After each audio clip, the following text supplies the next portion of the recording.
तुम्ही जे काही बोलतायत त्याच्यामध्ये सगळ्यात महत्त्वाचा मुद्दा एक तुमच्या बोलण्याचा सारखा येतो की पाणी प्रश्न हा गंभीर स्वरूपाचा आहे, हो. तो महत्त्वाचा आहे. आणि एक महिला असल्यामुळं त्याचा कनेक्ट तुम्हाला अधिक आहे. हं. तर तो प्रश्न जर सुटला या भागातला तर काय परिणाम होईल? काय वाटतं तुम्हाला त्याच्याविषयी? तो प्रश्न सुटला तर या भागात जे आपण म्हणतो की 5 लाख ते 1.5 कोटीपर्यंत ते 2 कोटीपर्यंत इथं फ्लॅट आहेत. प्रत्येक जण मेंटेनन्स टॅक्स भरतोय. आमच्या इथे जास्तीत जास्त मेंटेनन्स टॅक्स पाण्याला जातोय. जर पाणी आणलं या भागात तर मला वाटतं 60 to 70% लोकांचा टॅक्स वाचतो. सामान्य मग कुटुंबातल्या नागरिकांना तो सगळ्यात आणि तो लोक दुसऱ्या कुठल्या तरी गोष्टी यूज करू शकते का सोसायटी म्हणा त्या लोकांची गरजा कमी होतात ना पाण्याचे खर्च वाचल्यामुळं. राजकारण करत असताना घरही सांभाळायचं, राजकारणही करायचं. पण याच्यातनं तुमची आवड काय आणि तिथे तुम्ही कशी जपता? त्याला वेळ मिळतो का? हो, मी वेळ काढते त्यासाठी.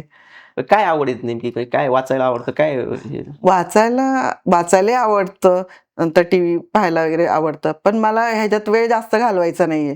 लोकांपर्यंत पोहोचायचंय. कारण आमच्या घराण्यातच तशी पद्धत आहे, की तुम्ही तुमचा टाईम कुठं वेस्ट नका घालवू. तुम्हाला दुसऱ्यांपर्यंत मदत करता आली, त्यांना मदत करा.